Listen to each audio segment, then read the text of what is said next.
Okay, so now that we are familiar with the basic tools used in international finance, let us take a deeper look in thinking about what are the broad changes that have been happening in respect to financial globalization over the last few decades.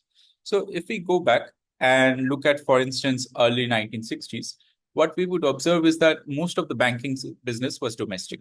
So what this meant was that banks were mostly involved in transactions which were taking place within their own countries, and they involved trading in currency which was issued by their own countries. And the customers, namely the different entities and firms and people that the banks were dealing with, were from the bank's own home country. Moving forward, if we go back 5 decades forward, for instance, we would observe that a large share of many of these banks' profits are now actually coming from international activities. So we observe that banks are basically trading across borders. So they are trading with different entities located in different countries, and they're trading in different currencies, actually. Alongside this, we also observe that there is a greater participation of non-bank financial institutions in international markets. So what we observe overall is that a large expansion of global transactions. Now, the market in which you have got this residents of different countries trading assets is what is known as the international capital market. So this international capital market is basically a group of closely interconnected markets in which you have got asset exchanges with some international dimension involved. Hence, it's called international capital market, right? So we'll see later on that the main actors who are participating in this market are commercial banks, large corporations, different non-bank financial institutions, central banks, and other government agencies. So what do they do when they participate in this market? So they trade in different assets, and these different assets can include stocks issued in different countries, bonds issued by different corporations and governments based in different countries. And you also have trading in terms of bank deposits, which are denominated in different currencies. So we'll look at these details later on. So alongside the actually evolution of this international capital market, there arises a natural set of questions to think about what are the changes that have been happening, right? So one question is, you've got this different entities in different countries participating in this international capital market. How does this, for example, relate to the different trade in commodities and services that these countries are doing, right? And how should we think of the overall benefits that the different parties get from participating in this international capital market? The next question to think about is what actually happened that caused this rapid changes in this international financial activities since 1960s. So in 1960s, we had mostly domestic activities.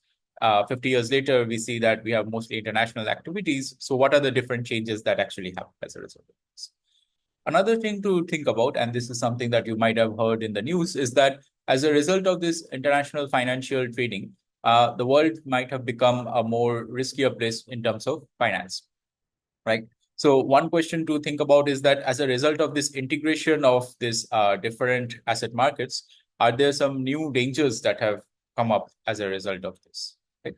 And of course, related to that is that if you have got some new potential sources of danger that have come up with, how do you try and reduce these problems that are caused by this integrated market system without actually reducing the benefits that are also happening as a result of this integration? So these are some of the issues that we want to actually take a deeper look at. So let us see how to go about doing it.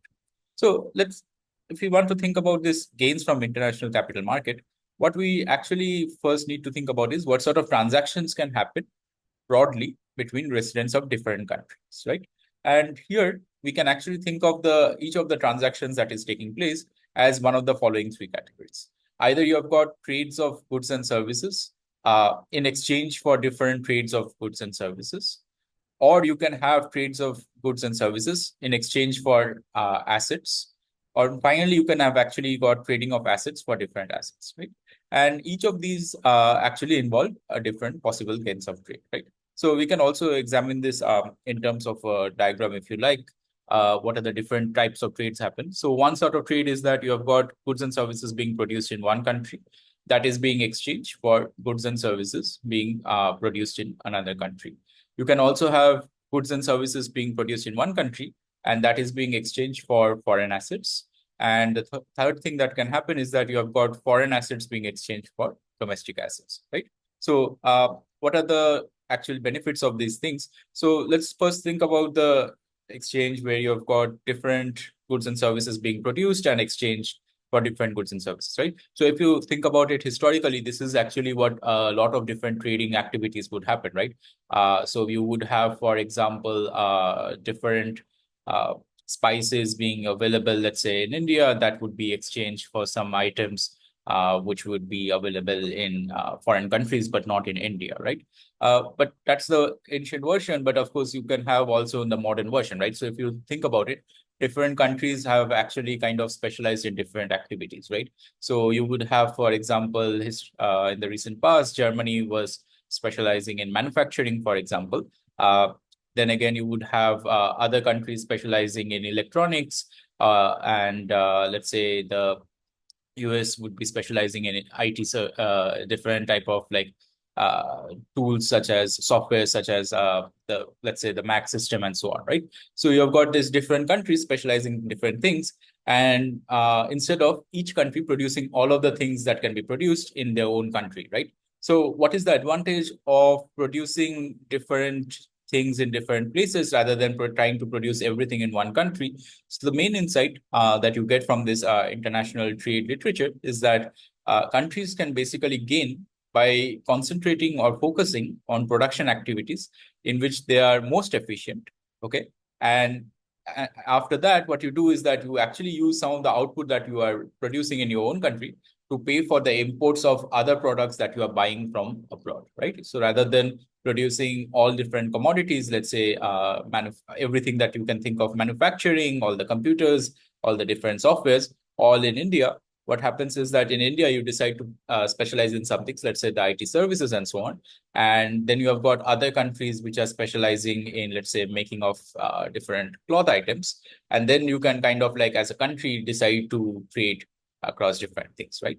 And so this type of gains, actually what happens comes around from exchanging of goods and services for other types of goods and services. Okay? So this is not so much kind of like related to international finance, but more related to what is known as international trade. But we'll see that this is one of the things that the residents of the countries can be doing, right? Now, the second type of gain occurs from intertemporal trade, right? So what does that mean? So intertemporal means that you are trading across different points in time. So for example, one way of doing it is that you exchange goods and services for claims to future goods and services, right? And these claims to future goods and services, you can think of them as assets. So an example of that is you've got a developing country which is borrowing money abroad by issuing bonds to foreigners. And then this country is basically using this money to actually import materials that can be used to build roads that will hopefully lead to better economic conditions for the country, and that will potentially have an effect on growth. And after that, after some time, you can actually kind of like, once the country is growing enough, you actually have more money to actually repay back this debt that you have taken from the foreigners, right? So this would be an example where you have got basically an exchange of goods and services now. So you have actually purchased this material for building road from abroad by actually issuing claims to future goods and services that the country is producing, right? The third type of gains from trade occurs simply from just trading assets for assets, right? So this would be an instance where, for example, if you have real estate located in Britain, you exchange that for Canadian government bonds, right? So these are not goods and services. So in both cases, these are different assets, right? So one asset here being real estate located in Britain, and the second asset being Canadian government bond. And so these are the transactions that you are taking place, right? And if one looks at the different accounting systems of different countries, one would observe that these type of trading in different assets actually takes place at a large scale, right? So you've got these different types of trades that can happen, and each of them correspond to different types of gains that can happen, right? So let's focus on our the part that is more relevant for international finance, which is for instance, the third type of trade that we mentioned about, where you're basically trading one financial asset for another. So closely related to the gains from the trade that happens is this notion of portfolio diversification, which we discussed in great detail last week, right? So let's recall the basic ideas of portfolio diversification. So you have got that when individuals select assets, one important consideration is the riskiness of each asset's return, right? So other things remaining equal, you have got that people tend to dislike risk. And this is basically related to the phenomena that we studied, which is risk aversion. And one way of actually risk averse people trading in different assets is that they think about, okay, not only the different risks that are associated with the different assets, and we can measure this different risk by risk premium, they also consider the expected return that you would get, right? So this is, remember, the specialty of risk aversion, right? If you were, for instance, not risk averse, but just risk neutral, you would just look at the expected return, but we would just look at this factor. But if you are risk averse, you also then tend to think about assets in terms of how risky they are. And one way of measuring how risky the different assets are by looking at their risk premium, right? So let's look at a particular example. So suppose that one is offered a gamble in which one wins 10,000 rupees half of the time and loses 10,000 rupees half of the time, right? So clearly the average payoff of this gamble is zero, right? Because it's half of 10,000 plus half of minus 10,000. So that's equal to zero. And if you were a risk averse person, then you would not want to take this gamble, right? Because initially you are starting out with zero, and then you are either going to get it, let's say 10,000 half of the time and lose 10,000 half of the time. You are still like the expected return from this is zero, but now you have additional risk, right?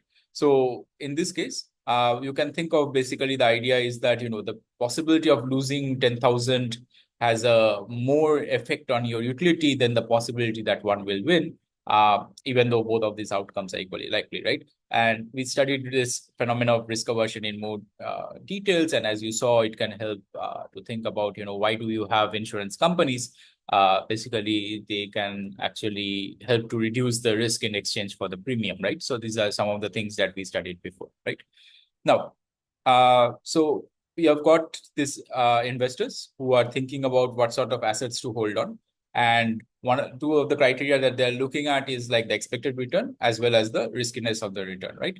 And the interesting thing is that if you have got risk-averse investors who are holding, let's say, assets, and these assets can include, for example, bonds which are denominated in different currencies, they may be willing to hold some of these currencies as long as you have got this portfolio of assets offering you a desirable combination of return and risk, right? So the same principle that we talked about before, but now the different assets across which you are kind of like spreading your wealth can include currencies which are based in different countries, right? Okay.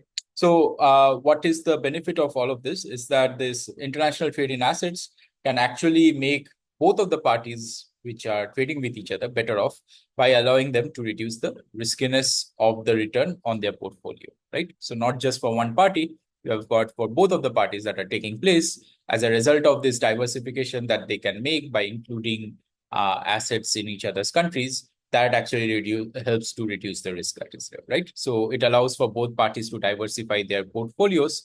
And how do you do that? Basically, you divide your wealth across different assets so as to reduce the amount of money involved in each asset, right? Now, this is something that actually we, again, had studied before, right? So this is in the context of portfolio diversification. So this is basically just saying, don't put all your eggs in one basket. And this is basically the main lesson, if you like, that one comes across from this Markowitz portfolio theory and this other stuff that we studied about, right? What the international dimension is bringing to the table is that it's saying that you can have different baskets in the sense that you can have different assets now as a result of this, allowing for this international trade by actually having different assets in different countries as part of your portfolio, right? So this is the international part of the story, right? So let's look at one particular example to again understand how this plays out. So suppose that you have got two countries, home and foreign, and you have got residents of each country owning only one assets, which is the orchards yielding annual harvest of oranges, right? So this is assume the only asset that was available in each of the countries, right? Now, the amount of oranges that are growing in these orchards are uncertain in that there may be different amount of orange that will come up in each year, right? So half of the time, which means with probability half, homes orchards are going to yield a total of 1,000 kilograms of oranges, while foreign orchards are going to yield a harvest of 500 kilograms of oranges.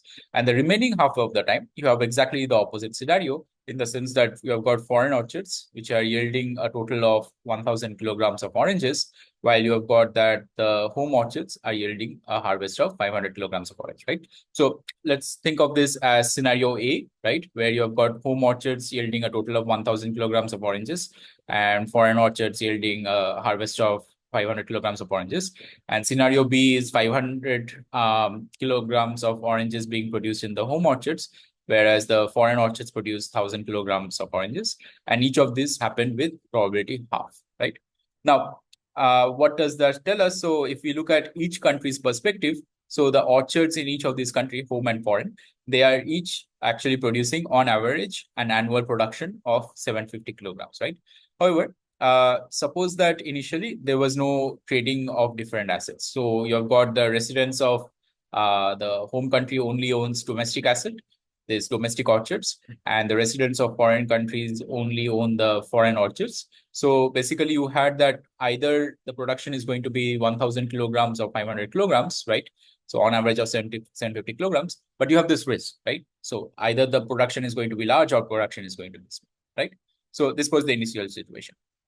Now suppose that trade in assets are permitted between the two countries, right? So what does trade in assets here means? It means that now home residents are allowed to actually own a share of the foreign orchards, and foreign orchards are also allowed to own a share of the home orchards, right?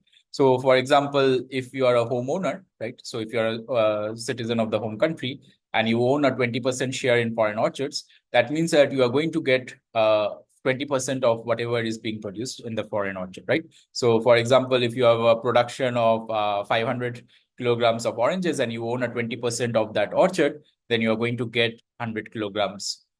That's your share, right? And if you have the foreign orchard actually producing 1,000 kilograms and you own 20%, then you are entitled to getting 200 kilogram out of this 1,000 kilogram of foreign orchard production, right? So that's what it means. And similarly, you can have also a foreign owner owning a share in the home orchards, right? So for if a foreign owner owns a 30% share in home orchards, and home orchard had a production of 1,000 kilogram that year, then the foreign owner can actually is entitled to get 300 kilograms of that 1,000 kilograms of water, right? So this is the different possibilities that you are allowing for, that different parties can actually buy shares in the other countries' orchards. And now suppose that you have allowed for this possibility and you kind of like want to see what's going to be the outcome if you allow for trading in this share of these orchards, right? So what's going to be the result? Well, one can work it out, but I'll just tell you what's the bottom line. So what you will see is that basically the residents can completely eliminate risk by doing the following set of trades, right? So the home residents can buy 50% share of the foreign orchards, and foreign residents can buy 50% share of the home orchards, right? So if this happens, we'll see that this has a very nice property in the sense that all risk is actually now eliminated.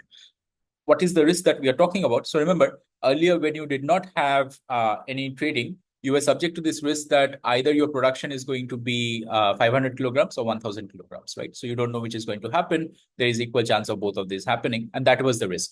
Now, if you allow for this particular purchase of these assets, right, where you've got the home residents buying 50% of the foreign orchards and foreign orchards buying 50% share of the home orchards, we'll see that all risk is eliminated, right?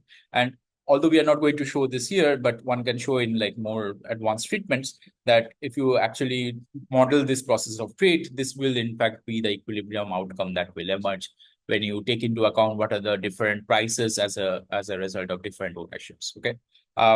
So how does this actually eliminate all risk? So let's now consider what are the different portfolios owned by the different residents of different countries. So you have got the home residents, right, who owns 50% of the home orchards and 50% of the foreign orchards. Remember, the two different scenarios were these two things, right? So in the scenario in which you have got the home orchard producing a harvest of 1,000 kilograms of oranges, and foreign orchards producing 500 kilograms of oranges. So you're entitled to half of each. So this means that you get half of 1,000 kilograms of oranges, so 500, and from here you get 250 kilograms, right? So in total, the amount of oranges that you are entitled to get is 750 kilograms. So this is scenario A, right? In scenario B, when you've got foreign orchards yielding a harvest of 1,000 kilogram and home orchards yielding a harvest of 500 kilograms, again, you are entitled to half of each. So again, if that adds up to 750 kilograms. So it doesn't matter whether scenario A happens or scenario B happens. In each case, the home residents end up with 750 kilograms of oranges. The same calculations will also give you that the foreign residents also end up with 750 kilograms of oranges, regardless of the scenario happening, right? So what it means is that each country now basically is earning a certain return of 750 kilograms of oranges, right? Okay, so since the assets have the same return on average, so any portfolio consisting of the two assets will earn an average return of 750 kilograms of oranges. And if the investors are risk averse, then they would prefer to hold this 50-50 portfolio, right? Rather than owning different portfolios, which will subject them to some risk, right? So that is why in equilibrium, you end up actually in this situation where you have got that residents of the home and the foreign countries will buy assets, which again means a share of ownership to orchards till they reach this 50-50 outcome, right? And basically trade eliminates risk without changing the average return, and both countries are better off, right? So this example should look a bit familiar to you because this is basically this diversification principle that we have been talking about. But now the only difference is we are thinking about this diversification across assets located in different countries. Okay. All right. So what are the different assets that are traded in these international capital markets? Well, they can be bonds and deposits denominated in different currencies, shares of stock and options in different kind of like markets, right? They can also be not just financial assets, but they can also be real assets in the sense that they can be ownership of factories, real estates in different countries, right? And it is often useful in terms of doing analysis, in terms of distinguishing between these different debt instruments, which would be the bonds, the loans, and the bank deposits, as well as different equity instruments, which would, for instance, be the shares of the stock, right? Okay, so the large number of these assets that have been traded has led to the emergence of specialized institutions coming up, which actually help to trade these different assets. And this is where, recall that we talked about the different parties which participate in these international capital markets. That actually helps to understand what are the different companies that are there, right? So you have got these commercial banks, you have got these multinational corporations, you have got non-bank financial institutions, and you have got these different government agencies, and each of them play a different role in this international capital market, right? So what do commercial banks do? So they often run this international payment mechanisms in addition to undertaking a broad range of financial activities. Think about State Bank, for instance. What are the things that they do in terms of international activities? So what are the bank liabilities? So these would be the deposits of the various maturities, debt, and short-term borrowing that you have. And the different assets that are there in this commercial bank's balance sheet would include the loans that they are giving out, the deposits that they're placing in other banks, and the various securities they hold on their balance sheet, which can include bonds, right?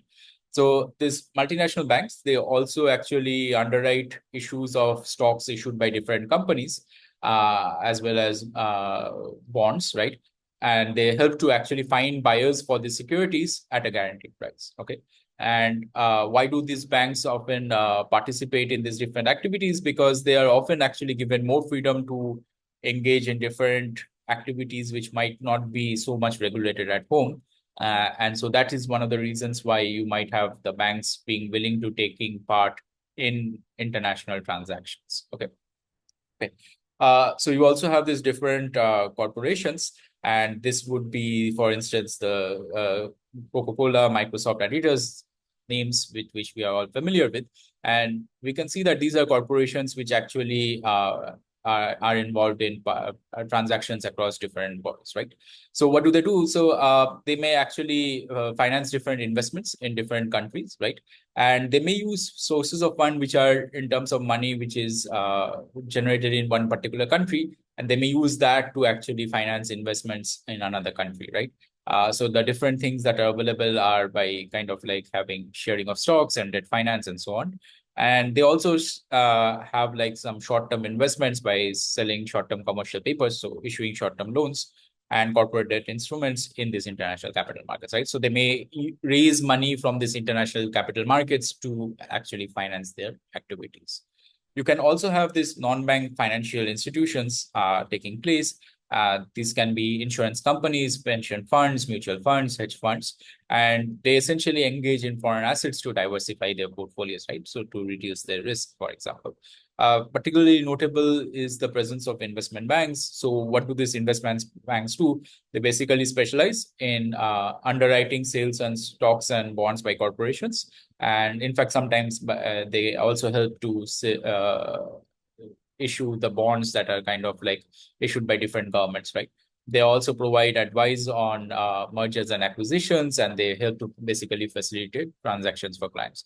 So some of the names associated with this sort of business would be, for instance, Goldman Sachs, Citigroup, and Deutsche Bank. You also have sometimes the different government agencies that are taking place in these international capital markets. So we have got, of course, the central banks of the different countries, such as RBI and Federal Reserve, that are involved in foreign exchange intervention.